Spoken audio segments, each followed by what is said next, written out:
Tá com saudade de mim? Gente, e aí? O que vocês estão achando desse projeto louco, maluco? Eu tô adorando. E por isso, eu não consegui com que uma coruja fosse levar a carta de aprovação, de aceitação na escola pra vocês, mas estou aqui para lê-la.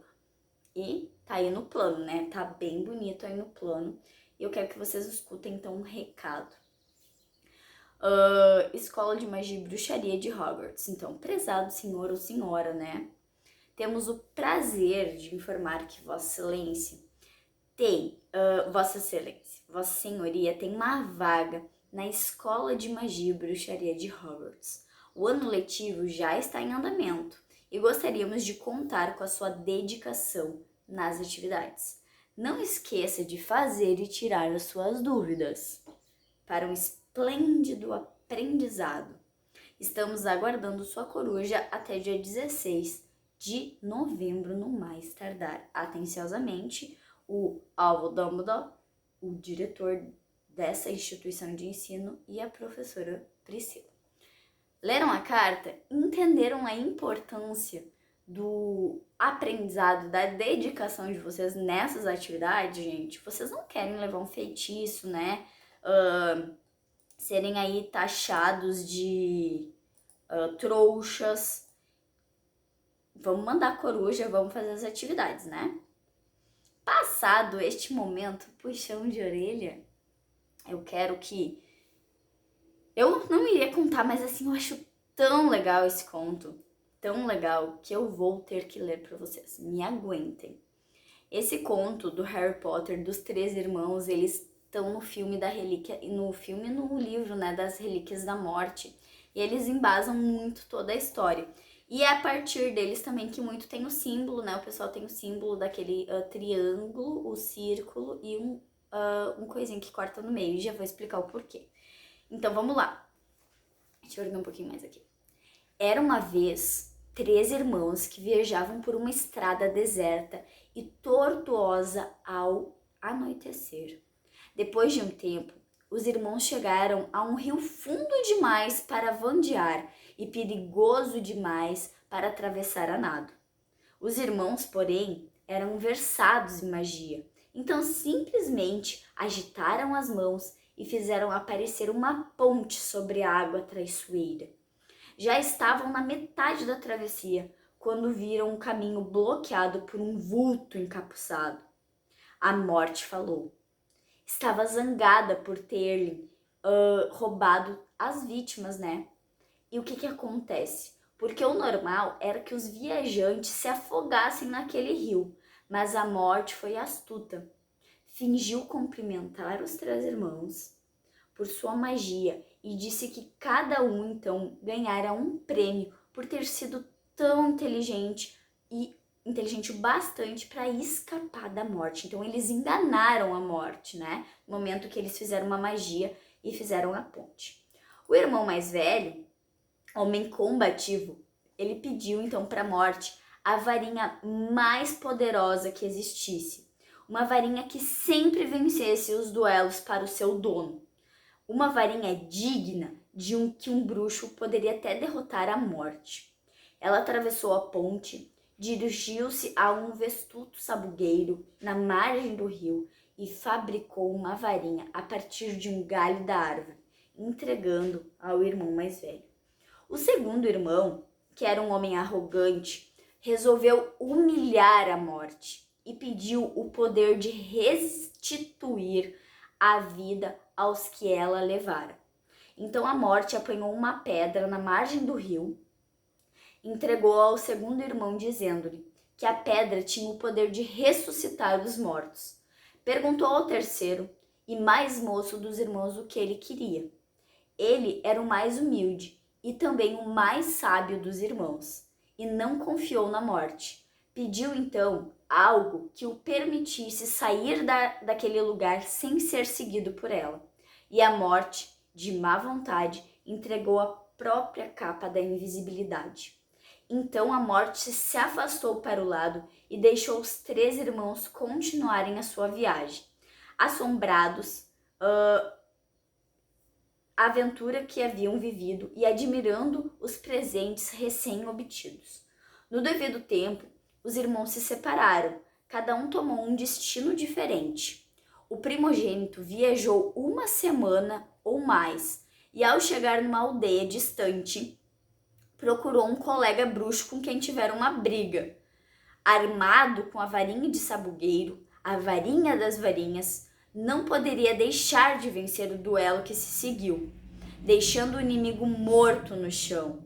O irmão mais velho dirigiu-se até uma estalagem, onde se gabou, em altas vozes da poderosa varinha que arrebatara até a própria morte, e que a arma o tornava invencível. Na mesma noite, outro bruxo aproximou-se sorrateiramente do irmão mais velho enquanto ele dormia na sua cama, embriagado pelo vinho. O ladrão levou a varinha e, para se garantir, cortou a garganta do irmão mais velho. Assim, a morte levou o primeiro irmão. Entre mentes, o segundo irmão viajou para a própria casa, onde vivia sozinho. Ali tomou a pedra com o poder de ressuscitar os mortos e girou-a 3 vezes na mão. Para sua surpresa e alegria, a figura de uma moça que tivera a esperança de despossar antes de sua morte precoce surgiu instantemente diante dele. Contudo, ela estava triste e fria, como que separada dele por um véu. Embora tivesse retomado ao mundo dos mortais, seu lugar não era ali e ela sofria muito. Diante disso, o segundo irmão, enlouquecido e desesperado pelo desejo, matou-se para poder verdadeiramente se unir a ela. Assim, a morte levou o segundo irmão. Ainda que a morte tivesse procurado o terceiro irmão durante muitos e muitos anos, ela jamais encontrou ele. Somente quando ele atingiu uma idade muito avançada foi que o irmão mais novo, ele tirou a sua capa da invisibilidade, deu-a de presente para o seu filho. Ele então acolheu a morte como uma velha amiga e acompanhou-a de bom grado. Iguais partiram dessa vida. Então ele, de fato, ele já achou que era o momento dele morrer e ele se entregou para a morte. E assim a morte levou o terceiro irmão. E essas, gente, são as relíquias da morte, tá? Ela deu de presente para os 3 irmãos, mas com todo essa ganância, né, dos 2 primeiros, eles mesmos se enganaram. E o terceiro foi muito esperto com a capa da invisibilidade. E aí eu coloco 3 questões, então, para vocês interpretarem sobre. A morte foi caracterizada por ser astuta, eu botei em negrito ali no texto, tá?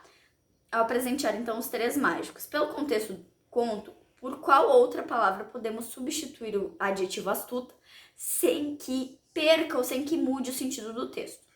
Quais são as 3 relíquias da morte e dos 3 irmãos, quem foi o mais esperto e por quê? E aí, gente, nós entramos na matéria de complemento nominal, tá? O complemento nominal é o termo que completa o sentido, então, de um nome, não de um verbo. Por isso que é complemento nominal, certo? Então, ele pode completar o sentido dos substantivos, dos adjetivos e dos advérbios, tá? Sempre por meio de uma preposição. Então, para ligar o substantivo, o advérbio ou adjetivo ao seu complemento, tem uma preposição no meio. Então, olha só. Cecília tem orgulho. Orgulho de quem? Da filha, tá? Ali tem uma preposição de mais a. O substantivo é o orgulho e o complemento orgulho de quem? É o complemento desse nome, complemento nominal. Ricardo estava consciente. Consciente é adjetivo. Consciente de quê? De tudo. O de, preposição, está completando então o adjetivo consciente. Depois a professora agiu favoravelmente aos alunos. A mais os, da aos, né? Então ali tem a preposição a também. Favoravelmente, advérbio, favoravelmente a que aos alunos, tá? Complemento nominal. E aí, gente, eu coloquei vários exemplos aí de complemento nominal. É um conteúdo bem tranquilo, bem facilzinho, né? e simplesmente eu tô mostrando para vocês como acontece esse complemento. Então, fazem mal a quê? Ao fígado. Ansiosos com sua chegada. Tem notícias de quem? Dela. Fica perto de quê? De mim. Faz mal aos ouvidos. Estavam radiantes com o quê? Com suas notas. Então, sempre que eu tô completando um substantivo, um advérbio, um adjetivo, se chama complemento nominal. E ali embaixo eu pedi então para vocês destacarem nessas orações os complementos nominais. Então, a notícia das relíquias da morte espalhou-se depressa. A notícia de que a varinha das varinhas tem poder de tudo. Você tem receio daquele, você sabe quem? Tenho certeza de que a capa da invisibilidade foi a melhor solução. Me marquem aí, circula, sublinha, pinta os complementos nominais. E a aula ficou longa, mas eu queria muito ler o texto para vocês, que eu acho que tem uma emoçãozinha diferente, tá bom? Aproveitem, beijão!